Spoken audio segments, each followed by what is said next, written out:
Hello. Welcome to another episode of the Horrific Podcast. We're two friends who live in different places but share a love for scary movies. Each week we both watch the same movie on our own and then record a conversation together about what we liked, what we hated, if we were scared, and maybe even some larger truths about why people watch horror movies in the first place. This season we're going to be focusing on horror subgenres and how they've changed over time. Hope you enjoy it, and thanks for listening. Welcome back. Feels good. Always does. Indeed. As we continue our way through season the 13th, we are doing a bunch of miniseries that are deep dives on different horror subgenres. Right now, we're pretty much directly in the middle of our deep dive on monster movies, and we're going to continue with that theme, but take it in a little bit different direction. We started this one talking about the original King Kong and Godzilla movies, and then jumped ahead to Godzilla vs. Kong, which is so far the most recent movie in the MonsterVerse franchise.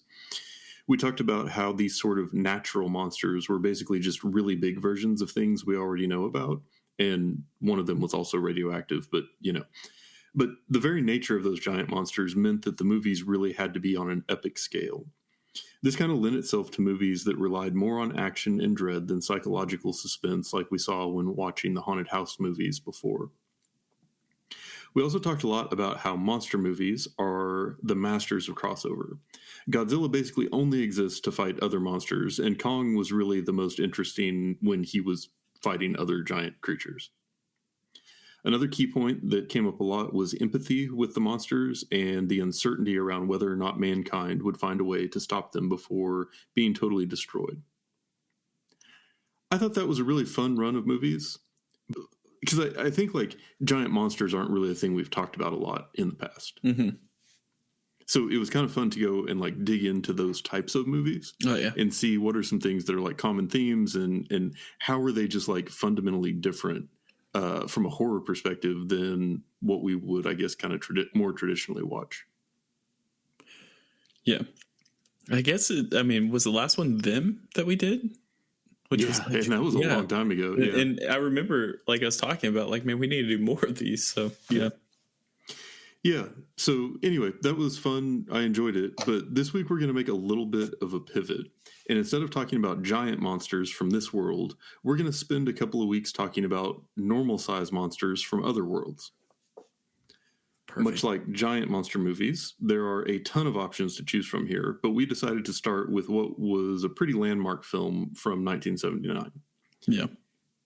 Now, longtime listeners might be thinking, well, they've already done an episode on Alien. Mm-hmm. But to me, it seemed like a really good choice for this miniseries for reasons that we're going to get back to, like, both in this episode and in future ones. But I was really excited to go back to this movie because it feels like a really long time since we watched it before. Do you want to guess when it was? Oh. I looked it up and I can't remember. When was it? June 21st, 2018. Holy mackerel. Okay. And so looking at the 5 years. Yeah. Looking at the episode we published right before that, it had this description. Bryce just bought a house and Daniel's parents are in town. So this week, Daniel recorded a quick interview with his wife about the movie Alien from 1979. The full episode review of Alien will be posted next week. That was when you guys were driving, wasn't it? And you used your handheld I think so. That was 5 years ago. Like, you had just moved into your house. That's you did crazy. Not have a child. Yeah, COVID wasn't a thing. I had just moved into the apartment where we would spend most of lockdown. Like, I hadn't even started my current job. It is crazy. Hard to even imagine that world. Time has flown. Right? Yeah. So yeah, all that to say, I don't feel even a little bit bad about coming back to this movie. Oh, no. And also, it's our podcast. We can do whatever we want. Exactly. If our one listener complains, we'll be... Yeah, but shout out to Mark, our dude. I need to reply to his email. I just want to shout him out. Been talking with him. He's cool as hell. Didn't he also call you out on getting like a you year make wrong? One mistake on a year of a movie, and they have to. No, I was glad they did. Because, to be completely honest with everyone, I posted that episode. I promise you, this happened. I thought to myself, I'm not going to look it up. I know the year. I literally never do that. And I was like, I know the year of this. I got this. No, I was off by 3 years. I never trust myself even a little bit, which means I'm plagued by self-doubt, but I also get movie years right. So yeah, that's true. There you go. Yeah. But yeah, I was super excited to come back to this movie, especially now under the lens of thinking about it specifically as a monster movie and not a sci-fi movie. Yeah. And also thinking about it like sort of how it is both common and different from the other like giant monster movies that we watched recently. Mm-hmm. And I think one thing we're going to talk about a lot over the next couple of weeks is how subgenres blend with each other. And a lot of the best movies combine elements from different styles and then work them together in new ways. And so I think that you could make the argument that this movie fits into sci-fi, horror, monster horror, body horror, any number of other things. But the goal here is to just focus on it in the terms of how it works as a monster movie. Yep. Which, you know, and thinking back, like in 2018, I don't think we really had like an idea on how we were going to do, like we were just watching movies and talking about them at that point. So like, yeah, I'm for going back for a lot of the ones that we reviewed early on and kind of watching it under a different trained eye, you know? Yeah. So I think we'll probably end up doing that, especially you're thinking that 5 years is a long time, and we're pretty consistent with episodes. So there's a lot of stuff we put out that I would like to review and see if I actually hated that movie or whatever, you know. But yeah, so next week, Under the Skin. Yep. Just kidding. I am going to do a quick summary of this movie, and then you can do your... My heart. It's a heart palpitation, Daniel. No, we will never be watching Under the Skin again unless we lose a bet or are imprisoned by someone who's particularly creative with punishments. But yeah, I will do the intro. You can do your fun facts, and then we will get right down into the exploding from the chest details. Perfect. In 1979, 20th Century Fox brought us Alien, a science fiction horror film starring Sigourney Weaver and directed by Ridley Scott. This movie tells the story of an industrial spacecraft that responds to a distress signal deep in unknown space. When they go to investigate, they quickly find out that sometimes regulations about quarantining before coming back on the ship are there for a reason, and we should have all listened to Ripley. Alien was made on a budget of $11 million and made almost $185 million at the box office. It can currently be rented for streaming on Amazon Prime Video. Also, real quick, I want to apologize in advance because between the names Ridley Scott and the character Ripley, I got their names backwards so many times in my notes, and I just apologize in advance for when I invariably do that multiple times during this episode. I take his apology back. We're not apologizing for shit. Why start now? Yeah. What did you learn about this movie? I'll keep it short. I can't remember what facts I said in the first episode. Well, it was 5 years ago. Yeah. But when they were doing the cast for this film, initially it was set out to be all men. I assume the fact that it was the 70s, 80s had something to do with it. 79, Mark. Okay? Look, I know when it came out. Just kidding. But the notes on the script, like from the people who wrote the film, were like, they can be interchangeable. Every one of them can be interchangeable. And so that's when they started like adding, you know, characters and changing them. And really, Ripley, did I say that right? No, I'm freaking out. No, you're right. Ripley was supposed to be a male at first, but changed to Sigourney Weaver. And there was a couple of thoughts with this when they allowed it. They thought that the financing would be easier to get because it would kind of, I don't know, something with like the unsuspecting hero kind of thing. Like it's especially for the time, you didn't see this a ton, and so they did, and it obviously became the huge hit that it is now. But not because of that. It's just kind of an interesting story. I think a good story can have interchangeable characters and still be a good story, and that's what we kind of got with this. Definitely. Yeah. So that's the fact that I'm going to just keep it for this one. I remember talking about the character who played the alien in the last one a little bit, but I'm not going to get into that. So, yeah, if you want to go scroll for about 10 minutes in our historical episodes, you might find it and listen to it yourself if you're curious. So, but yeah, I got so excited. Like, this movie, I feel like is just right in my wheelhouse as far as like things that appeal to me, and that opening with like the long pan of outer space and then like alien letters in that font just kind of slowly appear at the top, and then you have kind of the like, I guess, late 70s version of futuristic font spelling out commercial towing vehicle, the number in the crew, the cargo was like this ridiculously large number of mineral ore. I'm just like, yes, I am in my bag. Yeah. This is like, 70s, 80s sci-fi and very like practical effect driven, and just, I'm here for it. Yeah. We are like, this is the Horrifics like movie. Yeah. You know what I mean? Like, this is what we signed up for. Yeah. This is like if AI were to generate a movie designed to like target me specifically, this is basically what it would be for the most part. So, yeah. I kind of like with these I like watching some of these older sci-fi movies. I was thinking about this when watching Alien. I was like, I guarantee you that we in 2023 have better equipment than what they thought that, we would have back then. Obviously, how do you know the future? But I just think it's kind of funny because it's like some of the, computer screens and like, having Mother on the ship and all that. It's like, oh, that's kind of how it works a little bit. Like they had a cool idea, but we're like way more advanced, I think, than they even kind of thought we would be. Not saying that was based in 2023, but it's just kind of cool to see the stuff that they had on, or we're wearing, eating, and all that, and you're just like, yeah, things have definitely gotten better. I wish I knew more about space, but what can you do?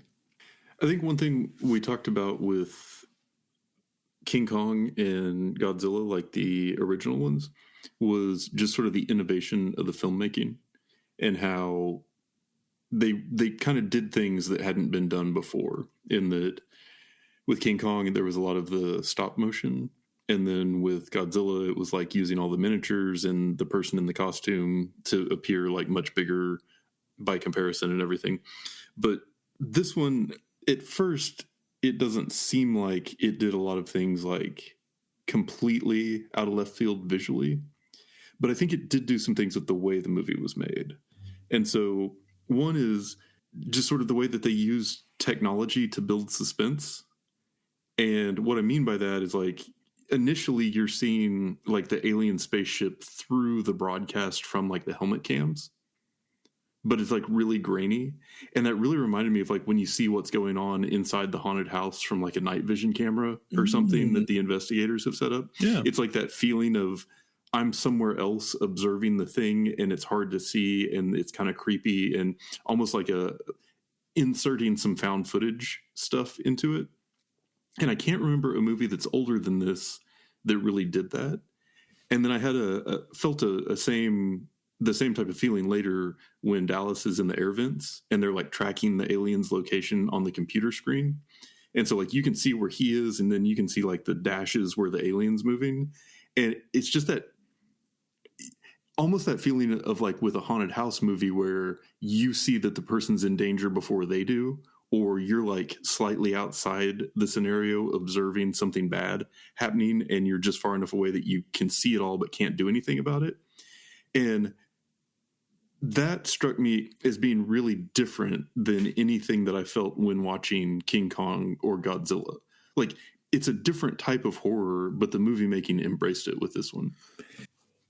Yeah, so it's interesting to think about, because being that this came out in 79, like, they didn't have anything near the technology, especially we have today. And it's kind of interesting to think, like, how can, like, they came up with a lot of this stuff from scratch, like, just from, like, what inspirations could they have come off of? Like, if Alien were to come out today and we saw like a found footage style, kind of like what you're saying with the View, it's like, because we've had 1,000 found footage films come out since like 99 or whenever Blair Witch came out, and made it extremely popular. And so it's like, oh, I wonder what they're basing some of this technology stuff off of. But honestly, I don't necessarily care to know. I just like the creative thought that was put in there to come up with these kind of cool concepts. You know, I think the idea of making like a futuristic film, or like what I would call like retro futuristic, you know, it's definitely trying to like come up with like what's the future gonna look like, but still using like your current modern technology as a basis. And I don't know what they use for that, but it was just kind of cool to see. Really creative. And you know, if they're putting that kind of thought into that work, then the rest is going to at least be a little bit creative as well, or hopefully should be. Yeah. And I think that everything about this movie felt very like unified to me.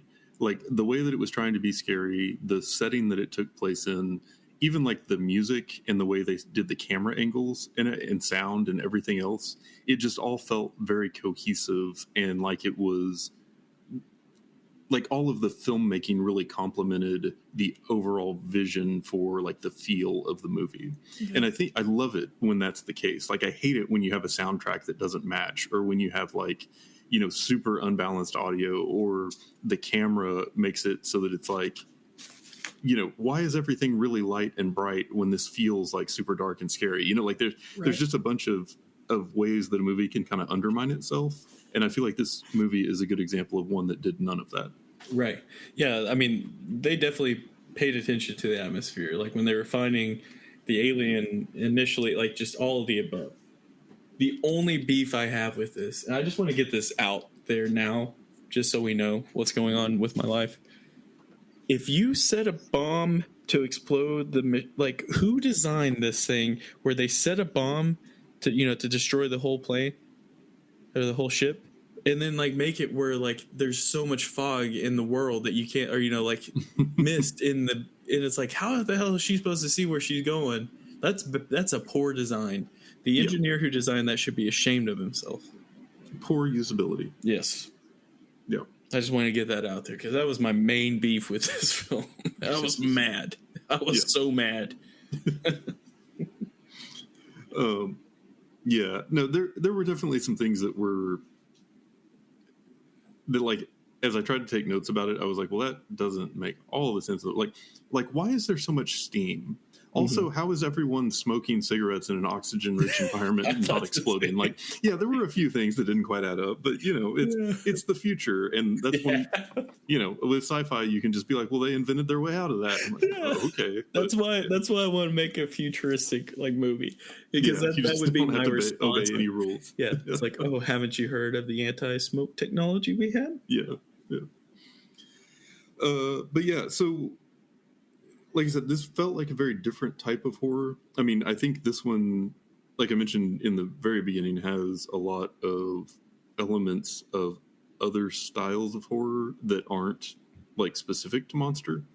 So I feel like in the same way that you have suspense for individuals during slasher movies, you kind of had that same feeling here. It was less like Godzilla or King Kong, where it's like all of human civilization is at stake.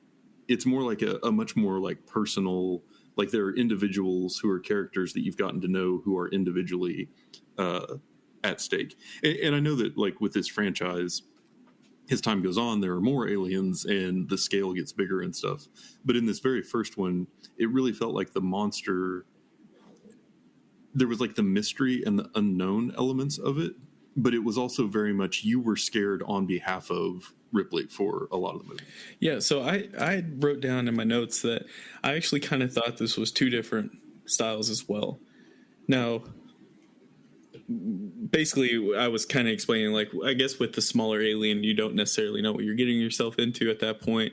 Kind of had like the serial killer slasher vibe a little bit early on, and then after you see the alien, that's kind of like the different style. But I would almost argue that this is a similar style as Godzilla or King Kong, or I would say Godzilla in the fact that it could destroy humanity, because even though the alien didn't get there, the company was still trying to get an alien there that would like obviously just ruin what we have, like the world as we know it. obviously they couldn't stop it. And so it's like that piece is still lingering behind, where it's like, yeah, we were dealing with like issues on the, like the inner turmoil and all that, those problems going on, and letting someone who's been infected back on the ship, like those are things that's serious. But like the underlining thing here is like you find out that the company was like wanting to do it regardless of like keeping the staff on the ship. Like that's not important. And it's like, oh, if that's how they think about these people, then wait until you see about the rest of us. So I would almost argue that it still does, but that's not the point of this film necessarily. But it did have like, I definitely noticed like two different styles. Like once you see them, it kind of turned into like a different, like, oh shit, this is like, all it has to do is punch a hole in the wall and they're screwed, And we're gone. Yeah. Or just like bleed more. Exactly. Yeah. But I think was a big thing in this movie that is sort of common in monster movies, in that there's like kind of this unknown nature of the creature, and they are learning more about it as time goes by, and that makes it scarier. Because it's like a lot of times when you learn about things, they become less scary. But I feel like in monster movies, a lot of times, as you learn more about them, it's almost like becomes more hopeless to try and fight them or survive. And the whole like buildup of this thing being like the perfect organism, and seeing, the acid blood. So like even if you were to like injure the thing, then it could just bleed through and suck the oxygen out of the ship. Like it kept getting worse. And the fact that it got like so much bigger and could move around in the vents kind of undetected and everything, like the fact that it just completely changed form, from when it first came on till it hatched and everything, it really kind of kept introducing new elements that kept you on your toes. Yeah. And I don't know that King Kong really did that. Godzilla, it seems like, didn't really use like the nuclear fire breath until later in the movie, so he was kind of getting like more intense as time went on. But I feel like this one kind of took that to a different level, and that's, I think, a common thing in more like modern monster movies. 100%. It's the evolution of the monster, where King Kong and Godzilla kind of did that through like the series of movies that came out afterward. This one did a lot in the 2 hours of the film. Yeah, and I also felt the beginning of this one kind of reminded me of the beginning of King Kong, in that it actually moved really quickly. Like there was a lot of setup in getting to the point where they first encountered, or like the alien was back on the ship and in its like full form. Yeah, there was a lot more setup than I remembered. Yeah, for sure. Definitely. I remember thinking that while watching. I was like, gosh, I thought they got into action quicker. I mean, it wasn't a problem. I just thought they did. Yeah, because with Godzilla, he like popped out of the ocean like 20 minutes in. They weren't messing around. But with King Kong, there was a lot more of that like build up, and it made me think that, I guess,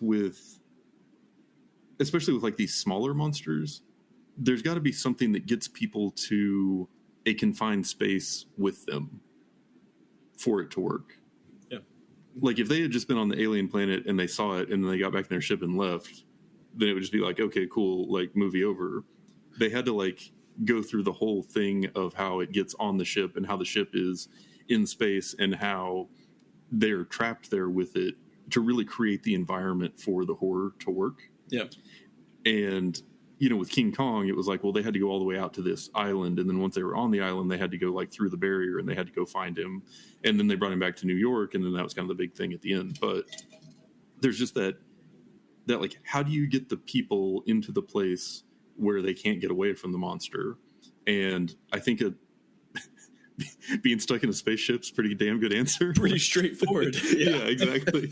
yeah, I was thinking that too. Like, I was thinking of like with our haunted house, like why are they in the situation, or like why are they there? And it's like, well, they have. Right. You can't even say it's so they can get their money, because it's like they're just there. I mean, granted, they had pods that they could technically escape from, but they said in the movie, like, and hope that someone finds you. And it's like, I don't know what that means. I don't know if that means that there's normal traffic, if it's like the ocean, where ships ship lanes or whatever. So yeah, it's terrifying. That's terrifying as all get out. And also put yourself in Ripley's shoes, where she's like, hey, you're not coming back on. This is against protocol. You're not doing it. And they still did it. Like, that has to be almost even more terrifying.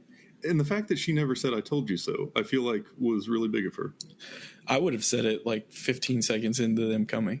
I would have never stopped. Like, as soon as that, like that, the alien would not have been all the way out of the guy's chest, and I would have been like, told you so. Told you. That would have been my last words. Yeah, exactly.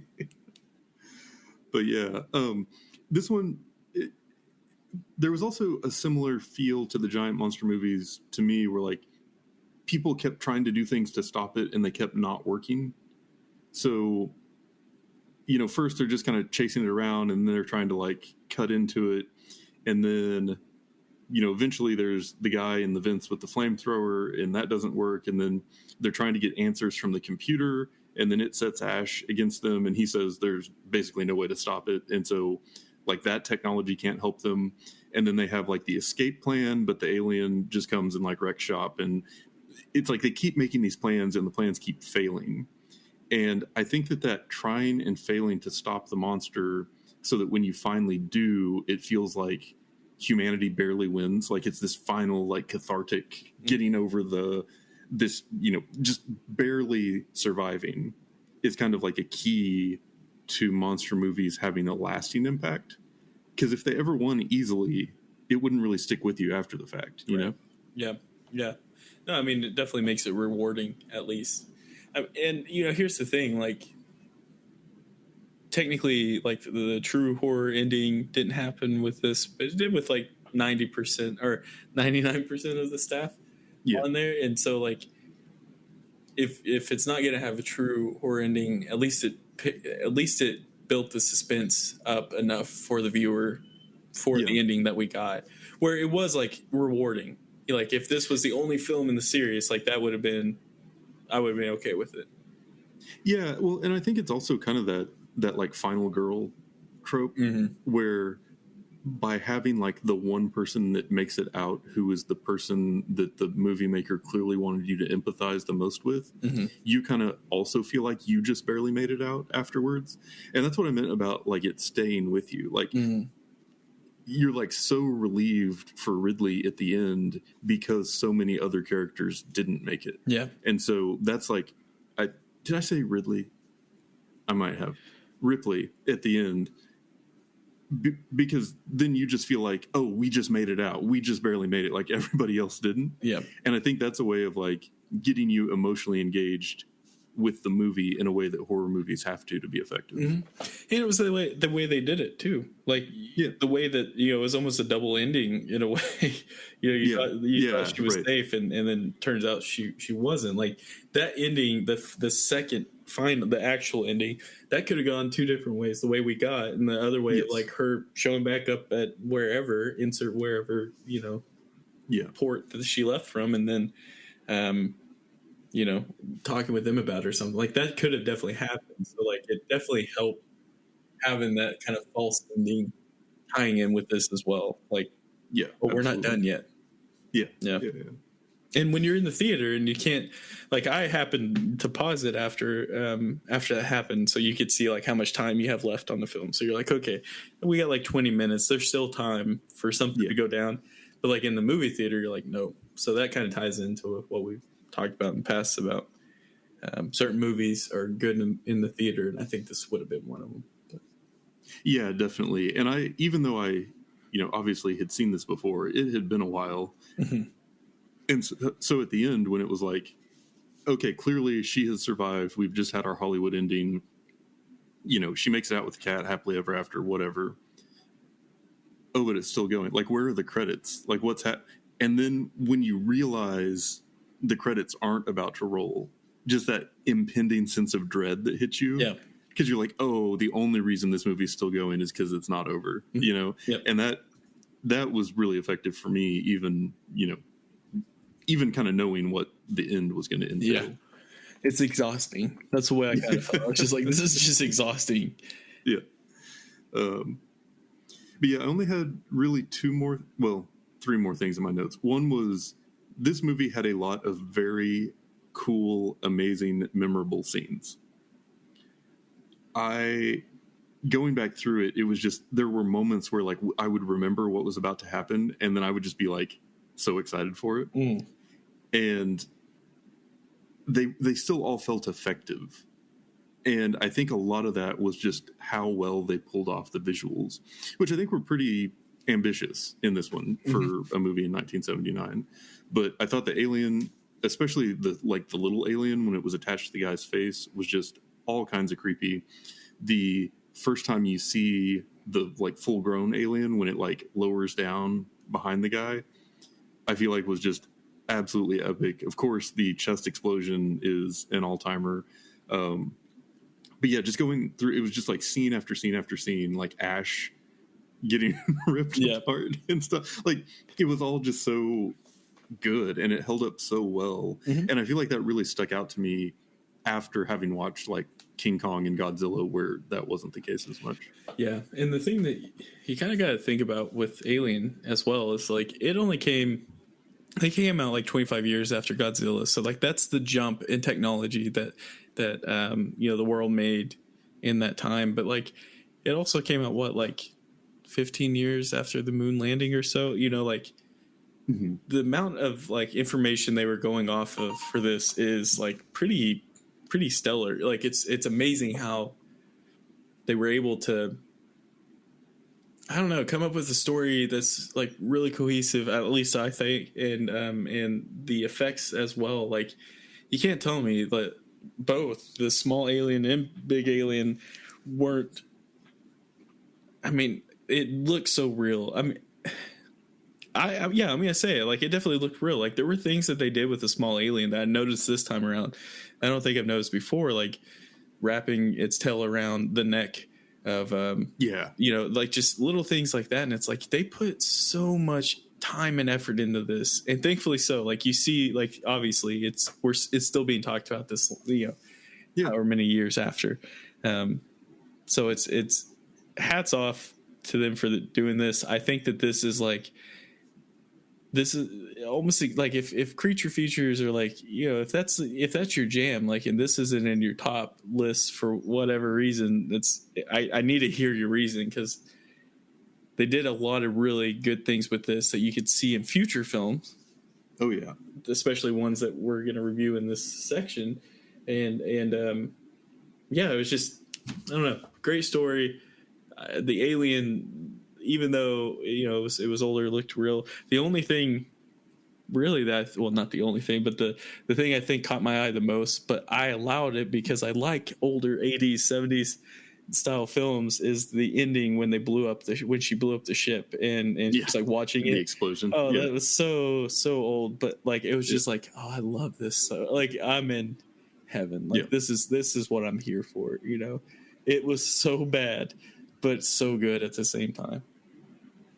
For their time, I'm sure it was great. It's for the record. I like to make that clear. But like seeing it now, it's like, oh yeah, no wonder we made strides since then. But all in all, I was stoked that we watched it again.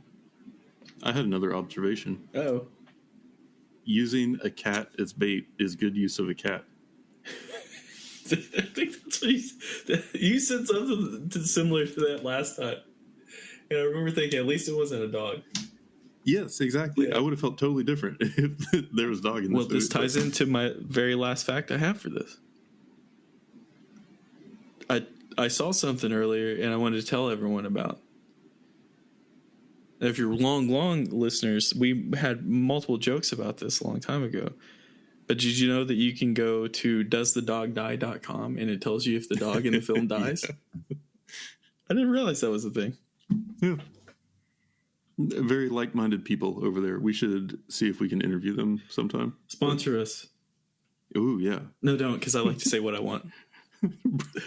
This episode brought to you by DoesTheDogDie.com. Turns out it does. This episode, no. Tubi's going to be pissed. But yeah, sorry. One last thing I had on this, and that was a thing that stood out to me in this that I think is probably going to be more common in more recent horror movies. Monster horror movies. Is the ending of this felt like the opposite of Kong or Godzilla because it wasn't technology that overcame the monster, it was human ingenuity. And I think that with King Kong and Godzilla both, typically what overcomes them is,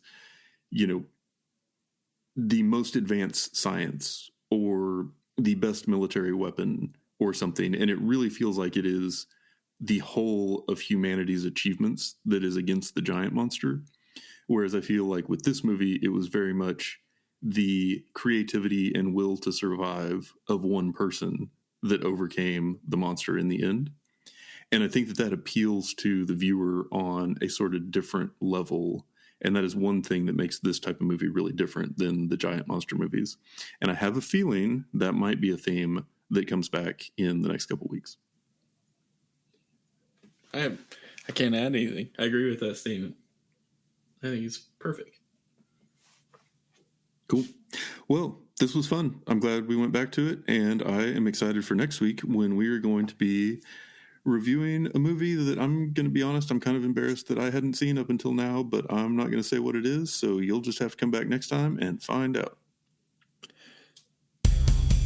And that's it for today's episode. If you've listened this far, then thank you, and we hope you've enjoyed it.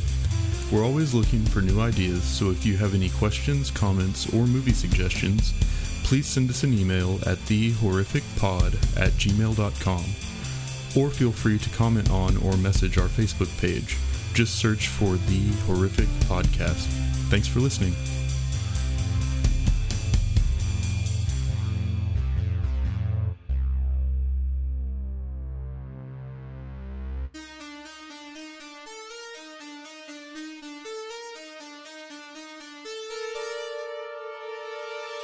Well, the tables have turned. With a proper owner. The turntables have turned.